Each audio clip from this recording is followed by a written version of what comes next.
तो मूवी की शुरुआत होती है एक लड़की ऐना से, जो कि रोड पर ऐसे ही हांड रही थी। तो तभी उसके पास एक गाड़ी आकर रुकी, जिसमें बैठी एक औरत उससे पोस्ट ऑफिस का रास्ता पूछने लगी।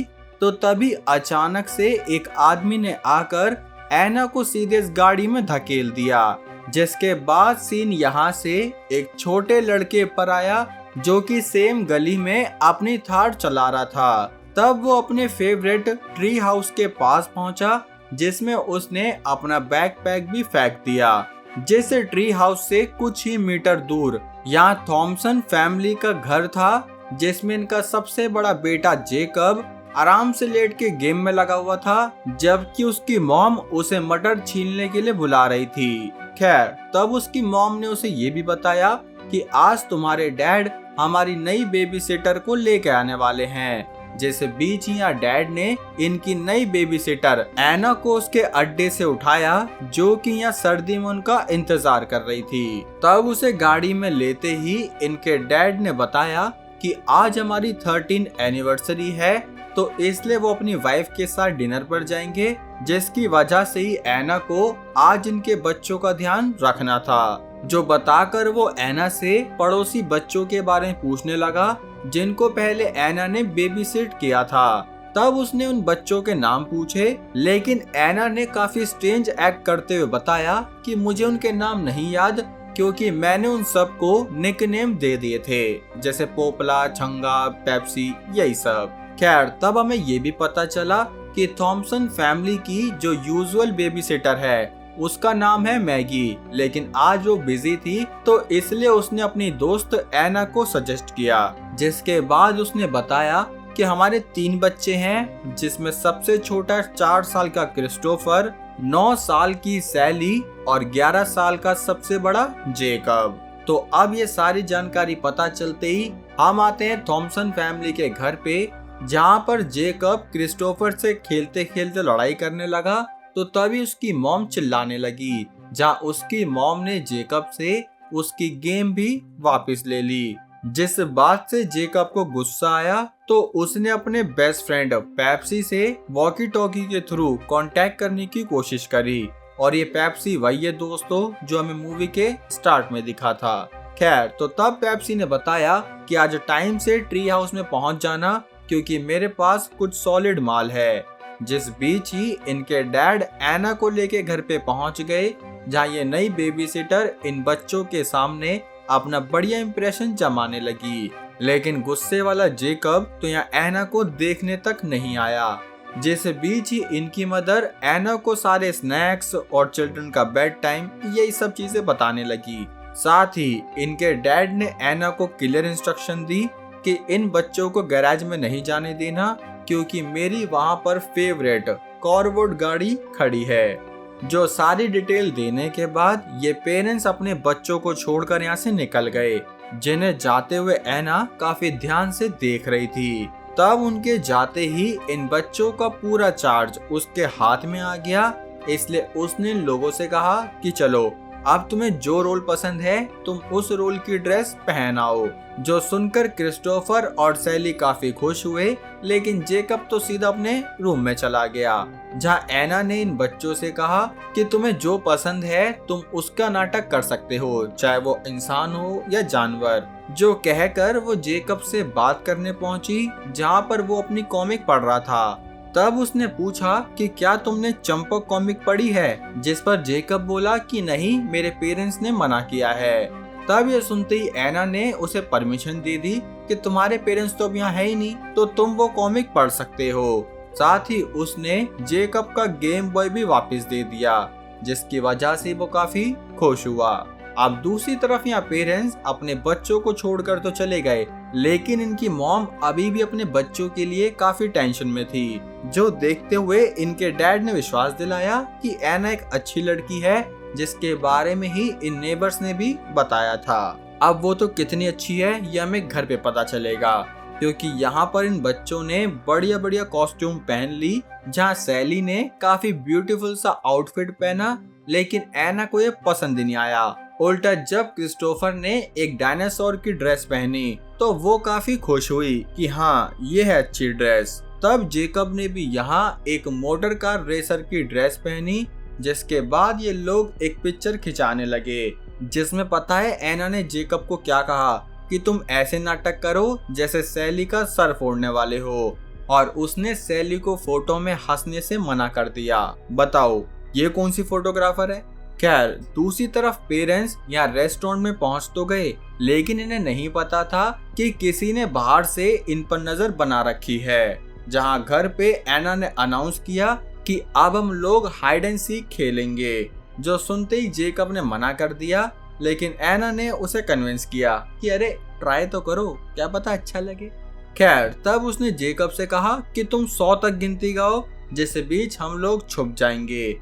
जिसके लिए जैसे ही जेकब ने अपनी आंखें बंद करी तो एना का अपना अलग ही बिहेवियर शुरू हो गया, जहां उसने सबसे पहले घर का वाईफाई राउटर बंद किया और इन बच्चों के शूज में से सारे लेसेस निकाल दिए। साथ ही वो इनके गैराज में पहुंचकर कुछ टूल्स ढूंढने लगी, जिन टूल की मदद से उसने इन पेरेंट्स के रूम में रखी एक सेफ भी खोल दी। अब इस सेफ में क्या है दोस्तों, बहुत खतरनाक चीज है, आगे पता चलेगा।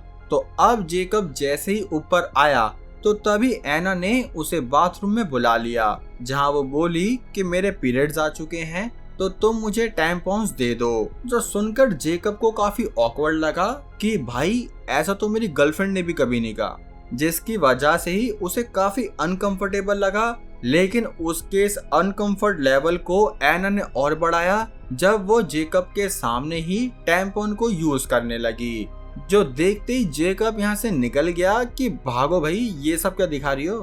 खैर तो अब अगले सीन में उसने इन बच्चों को रात का खाना दिया, लेकिन अभी भी वो सैली की तरफ काफी रूड थी, जहाँ उसने इन लड़कों को तो कुकीज खाने को दे दी कि जितनी मर्जी खा लो, लेकिन सैली को कुछ भी नहीं दिया। साथ ही वो जेकब के मैनर्स को लेकर भी काफी ताने सुनाने लगी, जहाँ उसने पनिशमेंट दी कि तुम्हें अब ये पूरा कुकी का पैकेट ऐसे ही खाना होगा। जो सुनकर उसने एना से थोड़ा दूध मांगा, लेकिन एना ने साफ मना कर दिया कि दूध तभी मिलेगा जब तुम ये सारी कुकीज खत्म कर लोगे। तो अब उसने बच्चों को परमिशन दी कि तुम लोग दीवार पे जो चाहो वो बना सकते हो, जो कहकर वो यहाँ इनकी मॉम की ज्वेलरी चेक करने लगी।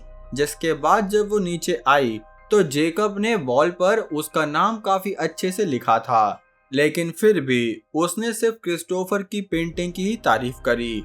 जो देखते हुए जेकब एना से बोला कि आप मेरे साथ चलो, क्योंकि मुझे अपने पेट पाइथन को खाना खिलाना है, जिससे इन बच्चों को भी दूर रखना होगा, क्योंकि ऑफ कोर्स पाइथन भाई सांप है वो। खैर तो तब एना जो इतनी क्या ही बोलूं, तब वो इन बच्चों को उस पाइथन के पास लेकर पहुंची, जिसके लिए जेकब एक मरा हुआ चूहा लेकर आया था। लेकिन एना ने साफ बोला कि अरे सिर्फ इतने से इतने बड़े जानवर का क्या होगा, तुम्हें तो सैली का पेट हैमस्टर दे देना चाहिए। जो देखते ही सैली काफी घबरा गई, जहां वो ये रोकना चाहती थी, लेकिन फिर भी नादान क्रिस्टोफर ने उस हैमस्टर को उठा के सीधा पाइथन के डब्बे में डाल दिया। जो देखकर जेकब ये सब रोकना तो चाहता था, लेकिन एना ने इन सब को रोक दिया, जिस बीच ही पाइथन ने जिंदा हैमस्टर को खा लिया। जो देखकर सैली रोकने लगी, और दोस्तों ये सीन इतना नेक्स्ट लेवल डिस्टर्बिंग था ना भाई। खैर तो अब ये सारे कांड देखते हुए जेकब समझ गया कि भाई इस औरत के साथ कुछ तो दिक्कत जरूर है। इसलिए जब एना ने इन सबको लिविंग रूम में मूवी टाइम के लिए बुलाया, तो तभी वो एना का बैग लेकर वॉशरूम के बहाने चला गया कि देखूं तो सही ये कौन है। जहां उसने एना का सामान देखा तो उसमें उसे एक बुलेट मिली, साथ ही उसे एना की आईडी मिल गई जिस पर एमिली लिखा था। और अब हम लिविंग रूम में आए दोस्तों, तो इस औरत ने इतना घिनौना काम किया ना भाई, कि उसने इन बच्चों के आगे ही इन पेरेंट्स की प्राइवेट आईपीएल वीडियो चला दी। जो देखकर क्रिस्टोफर को तो कुछ नहीं पता था भाई, लेकिन सैली ने अपनी आंख बंद कर ली। जिस बीच ही जब जेकब आया तो उसने ये सीन पहले 5 सेकंड देखा और फिर टेलीविजन बंद कर दिया कि ये वीडियो मेरे पेरेंट्स की प्राइवेट है। जो सुनते ही एमिली बोली कि चलो भाई अपने अपने रूम में सोने निकल लो। जिसके बाद वो क्रिस्टोफर को रूम में लेकर आई जहां उसने एक बेड टाइम स्टोरी सुनानी शुरू करी। और बेड टाइम स्टोरी भी वो एक ड्राइंग बुक से सुना रही थी, जिसमें उसने बताया कि बहुत साल पहले एक मोमा बियर अपने कबी से बहुत प्यार करती थी।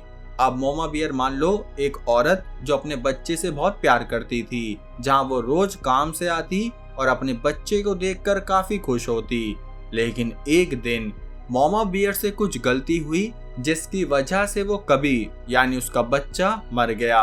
और तभी हमें ऐना का पास्ट दिखा कि कैसे वो एक बार खुद अपने बच्चे पर ही सो गई, जिसकी वजह से सफोकेशन हुआ और इस वजह से उसके बच्चे की जान चली गई। जिस कहानी को बाहर जेकब और सैली भी काफी ध्यान से सुन रहे थे। तब एमिली ने और बताया कि उस बच्चे की मौत से मामा बियर एकदम टूट गई और तब कुछ टाइम बाद उनकी मुलाकात एक स्किनी हाइना से हुई, जिसका माइंड भी ठीक मामा बियर जैसा ही था। तब स्किनी हाइना ने मामा बियर को प्रॉमिस किया कि वो उसे एक दूसरा बच्चा जरूर ला कर देंगे, लेकिन मामा बियर की बॉडी इस लायक नहीं थी कि वो एक दूसरा बच्चा ले पाए। साथ ही वो अडॉप्ट भी नहीं कर सकते थे क्योंकि एलिजिबिलिटी रिक्वायरमेंट कंप्लीट नहीं हो रही थी, जिसके रिजल्ट में ही मामा बियर और स्किनी हाइना इतने ज्यादा टेंस हो गए कि उन्होंने कुछ ऐसा एक्शन लिया जिसकी वजह से वो प्रॉब्लम में आए और उन्हें अपना शहर छोड़ना पड़ा। लेकिन अब वो दोबारा से एक बच्चा ढूंढ रहे हैं, जिससे हम समझ गए दोस्तों कि वो स्किनी हाइना और कोई नहीं बल्कि ऐना या कहो एमिली का ही पति है, जो कि इनके पेरेंट्स पर रेस्टोरेंट के बाहर से नजर रख रहा था। और असल में ये लोग इस कंट्री में सिर्फ एक बच्चा चुराने आए थे, जिसके लिए इन्होंने अपना टारगेट क्रिस्टोफर को बना लिया और इसलिए इन्होंने असली वाली ऐना को मूवी के स्टार्ट में ही किडनैप कर लिया था। खैर, तो अब जैसे ही बेड टाइम पास आने लगा तो ये दोनों बच्चे अपने पेरेंट्स के रूम में पहुंचे, जहां सैली को अपने पेरेंट्स के सेफ बॉक्स में से एक गन मिल गई, जिसको जेकब ने लेते हुए बताया कि असल में ये कोई नकली बेबी सिटर है। लेकिन यही बात एमिली ने भी सुन ली। जहां वो जेकब को कन्फ्रंट करने आई तो तभी जेकब ने उस पर गन पॉइंट कर दी, जहां वो बोला कि तुम मुझसे दूर रहो। लेकिन एमिली इतनी कॉन्फिडेंट थी कि बोली शूट करो। जैसे बीच यहाँ क्रिस्टोफर आ गया और तब जेकब ने उसे देखते ही गन छुपा दी। हालांकि क्रिस्टोफर ने बाद में एक गन ढूंढ ली, जिसको उसने एमिली पर ही एम किया, जहां उसे सिर्फ खिलौना लग रहा था। लेकिन जैसे ही उसने गन चलाई तो गन लोड ही नहीं थी। तो अब ऐना ने ये गन लेकर क्रिस्टोफर को अपनी मदर बताना शुरू किया। जैसे बीच यहाँ बेल बजी तो एमिली जल्दी से इन सब बच्चों को रूम में लॉक करके गई कि तुम लोग एकदम शांत रहना। जिस शांति को मेंटेन करने के लिए उसने जेकब को एक रसीद भी दे दी। खैर, तो अब वो जब नीचे पहुंची तो यहाँ पर थॉमसन फैमिली की रेगुलर बेबी सिटर मैगी थी, जो बोली कि तुम तो ऐना नहीं लग रही हो। जिस पर एमिली ने झूठ बोल दिया कि ऐना को फूड पॉइजनिंग हो रही थी, इसलिए उसकी जगह मैं आ गई। तब मैगी ने उसकी बात तो मान ली, लेकिन वो बोली कि मैं बच्चों को एक बार देखना चाहती हूँ। जो सुनकर पहले तो उसने मना कर दिया, लेकिन मैगी को कोई भी शक ना हो इसलिए वो बोली कि ठीक है, मैं उन्हें लेकर आती हूँ।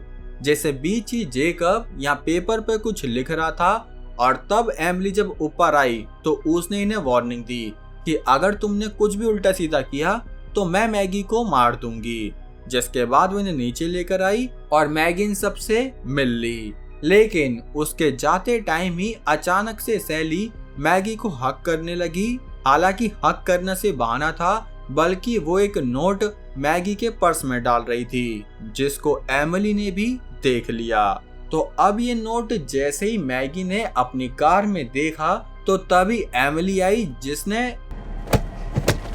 तो अब वो मैगी की बॉडी को घर में ले आई, जिसको उसने एक रूम में लॉक कर दिया। हालांकि मैगी मरी नहीं है दोस्तों, सिर्फ बेहोश हुई है। तो अब अगले सीन में उसने इन बच्चों से कहा कि चलो भाई ये जूस पियो और सोने निकल लो। हालांकि उसने इस जूस में नशे की दवाई मिलाई थी, जिसकी वजह से पहले तो जेकब ने दूध पी लिया, लेकिन बाद में ऊपर जाके उसने उल्टी कर दी। जिस बीच दूसरी तरफ इनकी मॉम ने एमिली को कॉल करके पूछा कि सब कुछ ठीक है ना, जिस पर वो बोली कि हाँ सब कुछ ठीक है और ये बस सो नहीं जा रहे थे। जो सुनकर इनकी मदर ने बताया कि ठीक है, हम भी बस 20 मिनट में वापस आने वाले हैं। जो सुनते ही एमिली समझ गई कि उसके पास ज्यादा टाइम नहीं बचा है, तो इसलिए उसने अपना दूसरा प्लान शुरू किया, जिसके लिए उसने सबसे पहले इस पूरे घर की पावर काट दी, जहां अंधेरे में वो क्रिस्टोफर को लेकर ऊपर बढ़ी, जहां उसने अब जेकब को मारने का सोचा। लेकिन वो नहीं जानती थी कि जेकब तो यहाँ है ही नहीं। जो पता चलती वो समझ गई कि उसे और टाइम चाहिए, जिस टाइम को मैनेज करने के लिए ही उसने अपने हस्बैंड को कॉल किया कि अब तुम्हें ही कुछ करना होगा। खैर, अब दूसरी तरफ जेकब, जो कि यहाँ सीधा ट्री हाउस में पहुंचा, जहां पर उसका दोस्त पेप्सी इंतजार कर रहा था। असल में पेप्सी के पास कुछ पटाखे थे, जहां जेकब ने उसे सब कुछ एक्सप्लेन किया कि कैसे हमारे घर में एक इविल बेबीसिटर आ गई है। जिस बीच ये पेरेंट्स जैसे ही रेस्टोरेंट से निकले तो ये काफी पियक्कड़ हालत में थे, इसलिए इन लोगों ने एक टैक्सी ले ली, जिस चीज को एमिली का हस्बैंड भी देख रहा था। अब दूसरी तरफ घर में मैगी ने होश में आते ही सीधा एमिली पर अटैक किया ताकि वो बच्चों को बचा पाए। लेकिन एमिली ने इस मैगी को अच्छी तरीके से उबाल दिया, मतलब अब मैगी की भी आलू पूड़ी बढ़ गई। वाओ। खैर, तो अब एमिली अपने चोट साफ करने जैसी किचन में गई तो तभी जेकब भी घर में घुस गया, जहां उसने क्रिस्टोफर को यहाँ से उठा के किसी सेफ लोकेशन में छुपा दिया। जिस बीच दूसरी तरफ जब इनके पेरेंट्स घर आ रहे थे